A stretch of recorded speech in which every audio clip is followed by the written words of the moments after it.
बेटी का बाप होना बहुत ही सौभाग्य की बात है, लेकिन कहीं ना कहीं उसी रात से इस बाप की कंधों पे बड़ी जिम्मेदारी हो जाती है कि हमारी बेटी, हमारी बच्ची की शादी किस प्रकार से धूमधाम से हम करेंगे, करने योग्य रह पाएंगे या नहीं। जिस प्रकार से 108 निर्धन कन्याओं की शादी दुर्गेश मदन यादव करा रहे हैं, उन पे आपका क्या कहना है? उस बाप के फीलिंग को थोड़ा सा बताइए, स्पष्ट कराइए। जी, पत्रकार साहब का क्वेश्चन तो भाई बड़ा घुमावदार है और समाज में एक नया दिशा भी देने का काम करेगा। प्रकार से लोगों से अपील किया जाता है इस संसार में, इस युग में, और अपील पे लोग खड़े नहीं उतर पाते हैं। जी हाँ, बिल्कुल, इस अपील पे लोग खड़े नहीं उतर पाते हैं। लोग कहते हैं हम आपको 50,000 देंगे, 30,000 देंगे, 20,000 देंगे, लेकिन ऐन मौके पे आके लोग धोखा दे देते हैं। क्या इस प्रकार का भी मामला आपके साथ संज्ञान में? क्या लगता है हमारे चैनल के माध्यम से जो हमारे जनमानस हैं, इन्विटेशन देना चाहेंगे क्या? डेट और अपना आमंत्रण पत्र दिखा दीजिए। बिल्कुल, बहुत बहुत आपको धन्यवाद। देखते हैं अपने ही समाज में, जैसे कि आलोक गुप्ता जी हैं, मानव शिक्षा सेवा संस्था। स्वागत है आपका यूपी द न्यूज़ 24 चैनल में। जनपद गोरखपुर के विकास खंड बड़लगंज के क्षेत्र में आज उपस्थित हूँ। आपको बताते चलें, एक ऐसे युवा समाज सेवी के साथ आज मौजूद हूँ जिसकी सराहना जितने शब्दों में की जाए कम है। जी हाँ, दुर्गेश मदन यादव जी, जो पूर्व में 108 निर्धन कन्याओं की शादी निःशुल्क करा रखे हैं, साथ ही साथ 108 जो है बाइक भी दे रखे हैं निःशुल्क। उसी पर्पज में इस वर्ष भी सेम कार्यक्रम हो रहा है, लेकिन उस कार्यक्रम के कुछ नियम है। स्वागत है सर आपका। सबसे पहले आपको सादर प्रणाम, बहुत बहुत धन्यवाद है। क्या लगता है, जिस प्रकार से सुनने में आ रहा है कुछ नियम है, नियम कानून कायदे बना रखे हैं, किस प्रकार का नियम है, क्या नियम है? देखिए, इसमें नियम इस बार यह रखा गया है, पिछली बार शादी जब हम लोग गरीबों की कराए तो बहुत ऐसे लोग आए, तो गरीब तो बन के शादी हो गई उनकी, लेकिन वो घर से जाके फिर शादी किया, अपना टेंट टोन लगा के काफी अपना खर्चा वर्चा किए लोग। तो यह आयोजन हम लोग निर्धन कन्याओं के लिए करते हैं, जिसके पिता एकदम बिल्कुल असमर्थ हैं और मुंह से तो बहुत सारे गरीब बन जाते हैं, लेकिन जमीनी स्तर पर गरीब होना चाहिए। तो उसके बाद क्या है कि इस बार हम लोग काफ़ी चर्चाएं सुनी, तो उसके बाद हम लोगों ने कहा कि हम सर्वप्रथम उन बच्चियों की शादी कराएंगे जिनके पिता इस दुनिया में नहीं है, और जिनके पिता नहीं है उनका पालन पोषण बहुत बोझ हो जाता है। शादी तो बहुत बड़ी चीज़ है। सही बात। जिनके पिता हैं वही अपना पूरा जीवन एक बच्ची की शादी के लिए, हाँ, शादी के लिए पूरे जीवन अपना कमाते हैं, तैयारी करते हैं, लेकिन समय से वो भी अपने बच्चे की शादी नहीं कर पाते, वो भी कहीं ना कहीं लेट हो जाते हैं। तो उन बच्चों की शादी करा रहे जिनके पिता नहीं है, जिनके पिता है वो भयंकर बीमारियों से ग्रसित है, या कुछ ऐसे भी गरीब लोग हैं जिनके पास मकान नहीं है पक्का, और चाहे वह मतलब कहीं मजदूरी नहीं करते हैं, गांव पे ही रहते हैं, गांव पे मजदूरी नहीं मिलती, उनकी बच्चे की शादी कराई जा रही है। यही सब। जिस प्रकार से आप बता रहे हैं कि फॉर्म लगभग 150 से ऊपर कलेक्ट हो चुका है, कितने फॉर्म आप जांच भी करा रहे हैं फॉर्म के?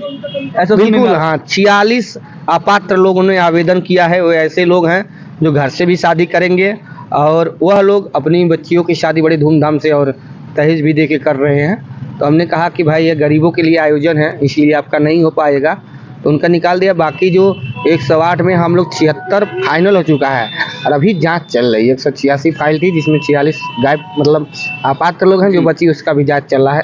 तो 108 हम लोगों को करानी है।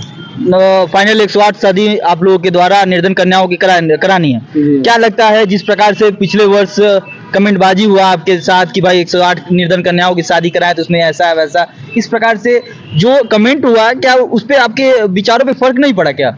देखिए, विचारों का फर्क है, मतलब बहुत सारे अपने इतिहास हैं, और जब इतिहास की तरफ बढ़ा जाता है तो भगवान को लोग नहीं छोड़े, तो हम लोग तो एक साधारण इंसान हैं, और गलत विचार वही रखता है जिसकी सोच और विचारधारा गंदी हो। इसके लिए बहुत सारे ऐसे शब्द हैं जो बोला जा सकता है कि उनके विचार राक्षसी हैं। बहुत ऐसे लोग कहते हैं, जो पहले के देवी देवता यज्ञ कराते थे तो उसमें राक्षस हड्डियाँ डालने आते थे, तो इस कलयुग में वो तो मतलब दिखाया जाता है कि दांत बड़ा है, काले हैं, वैसे हैं, सिंह हैं।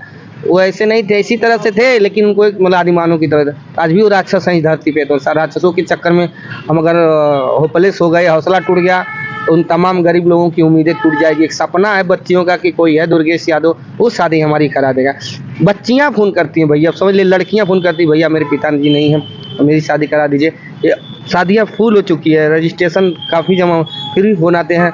हम कहते हैं ठीक है, अगले सबको आश्वासन देते हैं कि अगले साल करा देंगे, क्योंकि इस वर्ष हम लोग पूरा टारगेट 108 का फिर से वही बना के चल रहे हैं। और हमारी व्यवस्था बहुत बड़ी नहीं है, तो भगवान कन्हैया जी की कृपा से हो रहा है। और भगवान और ये जनता अगर हमें साथ जुड़ेगी, सामर्थ्य होगा, तो हम लोग 108 के बदले 1008 कराएंगे। लेकिन 1008 अगले साल पूरा होगा, क्योंकि इस वर्ष हमने समाज में कुछ ऐसे साथी हैं, 2-4 लोग अभी मिले हैं जो इंडिया अपने गोरखपुर के धरती पे है, उन लोगों ने कहा कि भैया आप अगले साल से तैयारी 6 महीना पहले से कीजिए और आप छोड़िए जहाँ आप रहते हैं थाईलैंड की धरती पर फोकस मत करिए, आप यहाँ आइए, हम लोग अच्छे अच्छे लोगों के पास चला जाएगा। हर एक चौराहे पे एक टीम तैयार की जाएगी, 10-10 लोगों को जोड़ा जाएगा 108 कन्याओं के सामूहिक विवाह के लिए, जो श्री अष्टभुजी वैष्णवी माता सामाजिक सेवा समिति द्वारा कराई जाएगी। ऐसा हर चौराहे पे बनाया जाएगा और 1008 जो आप कहते हैं वो हम लोग करा लिया जाएगा। इस तरह के समर्थन इस बार हमको मिले हैं, लेकिन वह अगले साल काम देगा।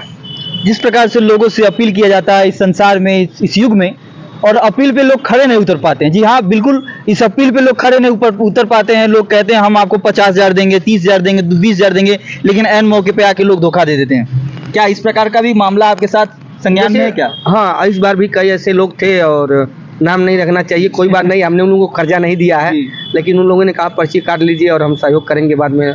और शादी का समय बहुत नज़दीक आ गया, जब हम फ़ोन करते हैं फ़ोन नहीं उठाते हैं। एक आदमी के पास एक बार से ज़्यादा नहीं करते हैं। मुझे भी होता है यार हम कर्जा नहीं दिए हैं, अरे वो लोग कैसे सहयोग करने के लिए नहीं कर रहे हैं, कोई बात नहीं, शादी भगवान के पूरा, कोई 2-4 व्यक्ति अगर सहयोग करे, उसके 4 व्यक्ति करने से तो शादी होगी नहीं, और 4 लोग नहीं देंगे तो ये नहीं है कि शादी नहीं होगी, शादी तो होनी है। लेकिन समाज जब जुड़ता है तो एक कड़ी बढ़ती है और एक विचारधारा फैलती है और एक भाईचारा बढ़ती है। और आप 10-20 हज़ार की बात क्या है, अगर समाज 1 रुपये भी दान देता है वो भी पुण्य के भागी बनेगा। क्या लगता है हमारे चैनल के माध्यम से जो हमारे जनमानस हैं इनविटेशन देना चाहेंगे क्या? डेट और अपना आमंत्रण पत्र दिखा दीजिए ताकि। बिल्कुल, बहुत बहुत आपको धन्यवाद है इसके लिए कि आप बहुत अच्छी बात कहे हैं। और देखिए, मैं दुर्गेश मदन यादव, धौसा कौड़ियाम जनपद गोरखपुर उत्तर प्रदेश के रहने वाला हूं, और आगामी 2 नवंबर को तुलसी विवाह के पावन पर्व पर 108 कन्याओं के सामूहिक विवाह का आयोजन किया हूं। और यह कार्यक्रम माता समय स्थान दराड़ी, धौसा, डेहरीवार, गोला बाजार, गोरखपुर में पिछले वर्ष जिस जगह हुआ था उसी जगह शादी हो रही है। तो समस्त क्षेत्रवासी, समस्त देशवासी, आप सभी लोगों से विनम्र निवेदन और प्रार्थना है, आप सभी लोग उक्त तिथि पर उपस्थित होकर उन 108 बहन बेटियों का आशीर्वाद देकर कृतार्थ करें। देखिए क्या है ना, ये सामाजिक कार्य है, और अगर हम ये कार्ड अगर घर तक घर पहुंचाएंगे तो पहुंचा नहीं पाएंगे, क्योंकि ये मेरी बेटी की शादी नहीं, ना मेरे बेटे की शादी, ना खुद की शादी। एक समाज में होता है ना, लोग तभी लोग भूल जाते हैं। तो समाज की बेटियों की शादी हो रही है तो सर्व समाज को वहाँ उपस्थित होना और कार्ड नहीं इंतजार करना कि दुर्गेश मदन यादव कार्ड नहीं दिए हैं। और वैसे भी मुझे यही लगता है कि मध्यम वर्ग और गरीब लोग कभी कार्ड का इंतजार नहीं करते, कार्ड का इंतजार बड़े लोग करते हैं, जो सोचते मैं बड़ा हूँ मेरे को पूछा नहीं। तो उन सभी बड़े लोगों को भी मैं आमंत्रित करता हूँ, आप लोग भी आइए, चाहे वर्तमान सांसद हो, चाहे वर्तमान विधायक हो, जिला पंचायत सदस्य हो, ग्राम प्रधान हो, या पूर्व विधायक हो, पूर्व जितने भी जनप्रतिनिधि और समाज सेवी हैं या ब्लॉक प्रमुख जी हैं, आप बड़े बड़े जो भी अपने क्षेत्र के सेठ हैं, चाहे कहीं के भी हैं, आप सभी लोग आइए। और हमने भोजन की व्यवस्था कर रखी है, जलपान की व्यवस्था कर रखी है, आपकी सेवा और स्वागत में कोई कमी नहीं है, कोई कसर नहीं छोड़ेंगे। हम लोग गरीब के घर में आपको सब कुछ मिलेगा खाने के लिए, आप जरूर आइए उन 108 बहन बेटियों का आशीर्वाद देने। बिल्कुल, यहाँ पे मौजूद विधायक गायक भी हैं, चलिए उनसे भी बातचीत करते हैं। क्या लगता है सर, जिस प्रकार से आमंत्रण दिया जा रहा है हमारे चैनल के माध्यम से, लोगों पे प्रभाव पड़ेगा क्या? जी सर्वप्रथम आपको बहुत बहुत साधुवाद और विशेष नमस्कार। आपके उत्तर प्रदेश न्यूज़ चैनल और डाबरा न्यूज़ 24 और यूपी उदय न्यूज़ 24 काफ़ी चर्चा में रहता है आपका न्यूज़, क्योंकि जहाँ पर कोई नहीं पहुँचता वहाँ पे आपके बड़े भैया, हमारे बड़े भाई मनोज मिश्रा जी पहुँचते हैं। बिल्कुल। और आपके पूरे श्रोता बंधुओं का मैं हार्दिक स्वागत, वंदन, अभिनंदन कर रहा हूँ। हमारे बड़े भैया दुर्गेश मदन यादव जी और बड़े भैया दुर्गा प्रसाद यादव जी ग्राम धौसा की पावन भूमि से हैं। इस क्षेत्र में, इस जिले में मानवता क्या है उसका जीता जागता मिसाल है यह परिवार, यह पूरा समाज। क्योंकि मुहिम तो इन लोगों ने शुरू किया है और इस मुहिम की कड़ी समाज का हर एक वर्ग, हर एक व्यक्ति बन रहा है। और मैं अपने समस्त सम्मानित जनता से निवेदन करता हूं, अनुरोध करता हूं कि जिस प्रकार से आपने पूर्व वर्ष में 108 बहन बेटियों की शादी, समाज की बहन बेटियों की शादी, जिनको कोई देखने वाला नहीं है, कोई पहचानने वाला नहीं है, कोई सम्मान देने वाला नहीं है, उस बहन बेटियों की शादी में आप सभी लोग एक साथ बड़े भैया दुर्गेश जी को आप लोगों ने मजबूती दिया। पुनः मैं इस पावन अवसर पे, तुलसी विवाह के पावन अवसर पे 2 नवंबर 2025 को जो है शादी होने वाली है 108 कन्याओं की, प्रमुख जी, तो उसमें मैं अपने समस्त श्रोतागण से निवेदन करता हूं कि पूर्व वर्ष की भांति इस बार भी आप लोग बढ़ चढ़ के हिस्सा लें। जो भी आपके पास यथाशक्ति हो उसमें मदद करें। कन्यादान महादान होता है। और हम उनकी बिरहा में गावलो जला कि कुछ करके मरो याद दुनिया करे, व्यर्थ में जिंदगी को गवाओ नहीं। गम हो लाखों सहो पग ना पीछे करो, और शीश दुश्मन के आगे झुकाओ नहीं। लाखों गम है आपके पास, उन सबको किनारे कर दीजिए। और आपका जो दुश्मन है, जो समाज में बहन बेटियों की मजाक उड़ाता है, उस दुश्मन के सामने अपने मस्तों को कहीं मत झुकाइए। उस दुश्मन को तोड़ना है। और तोड़ेंगे कैसे? हम सभी लोग एक साथ होकर के भैया को मजबूती देंगे, उन बहन बेटियों का सम्मान करेंगे, और कन्यादान महादान हम लोग जरूर करेंगे। तो दुर्गेश मदन यादव जी के ऊपर आपका गाना भी आया, किस प्रकार का गाना है और गाने का टाइटल क्या है? जी, जो गाना हम गाए हैं दुर्गेश मदन यादव जी, जो पिछले वर्ष 108 कन्याओं की शादी कराए, उस कन्याओं की जो शादी हुई उसमें भैया के सामने बहुत सारी चुनौतियां भी आई थी। जब हम इनसे पर्सनल मिले तो भैया बताएं कि बहुत सारी चुनौतियां आई, और उन चुनौतियों को चैलेंज दे करके भैया ने अपने जनसमूह सभी युवा साथियों के साथ, हमारे ज्येष्ठ ब्लॉक प्रमुख जी के साथ, युवा साथी हमारे दुर्गा भैया, सभी लोग मिल करके उन चुनौतियों का सामना किए। और यही नहीं, उस गाने में पूरा इतिहास है, भैया के पारिवारिक इतिहास है। इनके परदादा से लेकर के दादा और पिताजी, इनकी दादी, इनकी माँ, सभी लोग जनता के हित के लिए जनप्रतिनिधि बने थे। और यह कोई बहसने वाली बात नहीं, फेंकने वाली बात नहीं है। कोई भी रिकॉर्ड उठा करके देख ले, जब भी समाज में 4 कदम गरीबों के साथ चलने की बात हो तो दुर्गा प्रसाद यादव जी, दुर्गेश मदन यादव जी, इनका पूरा परिवार, जो इनके साथ पूरा समाज लगा है, वो हमेशा चलता रहा है। उन्हीं पे वो वर्णित पूरी कहानी है, मैं गाया हूँ। एक बार समस्त श्रोताओं से भी निवेदन करता हूँ कि उस गीत को जरूर सुने। दुर्गेश मदन यादव 108 कन्याओं की शादी, कौड़ीराम बढ़ल जी। बेटी का बाप होना बहुत ही सौभाग्य की बात है, लेकिन कहीं ना कहीं उसी रात से इस बाप की कंधों पे बड़ी जिम्मेदारी हो जाती है कि हमारी बेटी, हमारी बच्ची की शादी किस प्रकार से धूमधाम से हम करेंगे, करने योग्य रह पाएंगे या नहीं। जिस प्रकार से 108 निर्धन कन्याओं की शादी दुर्गेश मदन यादव करा रहे हैं, उन पे आपका क्या कहना है? उस बाप के फीलिंग को थोड़ा सा बताइए, स्पष्ट कराइए। जी, पत्रकार साहब का क्वेश्चन तो भाई बड़ा घुमावदार है और समाज में एक नया दिशा भी देने का काम करेगा। लेकिन जो आप स्टेटमेंट कहें कि जब पुत्री जन्म ले लेती है तो बहुत सारी जिम्मेदारी बाप के कंधों पे आ जाती है, और ये भी जान लीजिए कि जब पुत्री जन्म लेती है तो जिम्मेदारी के साथ बड़ी खुशियां भी आती है। वो पिता धन्य हो जाता है कि मैं अपने जीवन में कन्यादान करने के लिए योग्य हूँ। और जीवन ही संघर्ष है, और संघर्ष से कभी पीछे नहीं हटना चाहिए। जब बच्चियों का जन्म होता है तो हमारे लिए वो लक्ष्मी रूप में आती है हमारे घर पर, और इन्हीं लक्ष्मी रूप में जो बच्चियां हमारे घर पे आती हैं, आपके घर पे आती हैं, इसी समाज में कुछ ऐसे लोग भी हैं जो उन बहन बेटियों को गलत निगाह से देखते हैं, समाज में मानवता को शर्मसार कर देते हैं।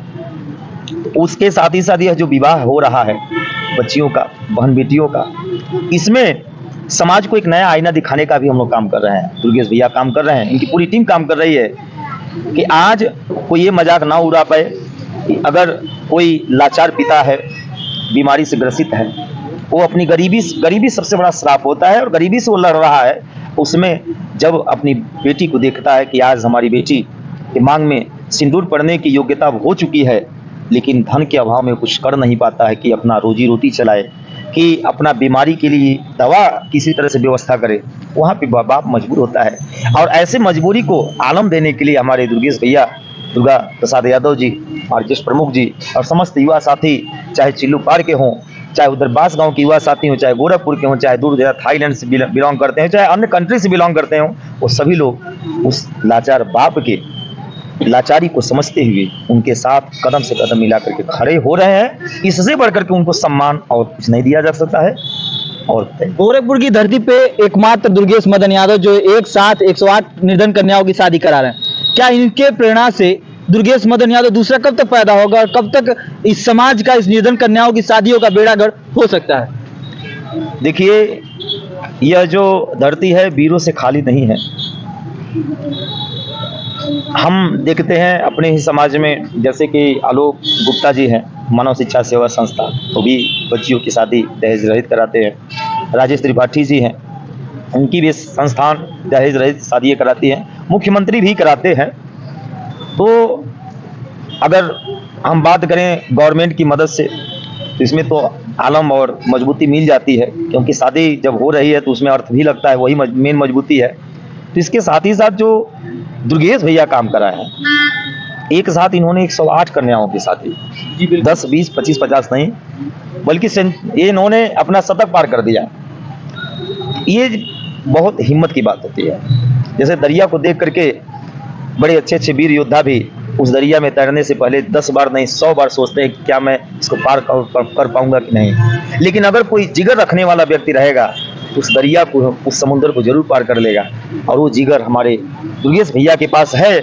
इसका पूरा श्रेय इनके पिताजी को, इनके परिवार और विशेष रूप से मैं इस समाज के हर एक व्यक्ति को देना चाहता हूं, जिन्होंने इतना शानदार और इतना बरियार जन जिगर होला ना, वो भैया के अंदर दियोले के हिम्मत दियोले के काम कैले बैठा। हमारे समाज के हर एक व्यक्ति लोग, उन सभी भाइयों बहनों को, माताओं को मैं नमन कर रहा हूँ। इसी प्रकार से इस वर्ष भी 2 नवंबर 2025 को तुलसी विवाह के पावन अवसर पर पहुंच करके बहन बेटियों को जरूर आशीर्वाद दें और भैया को ऊर्जा देने का काम करें। बहुत बहुत धन्यवाद। सैल्यूट है एक पत्रकार का दुर्गेश मदन यादव जी के साथ। जय हिंद, जय भारत।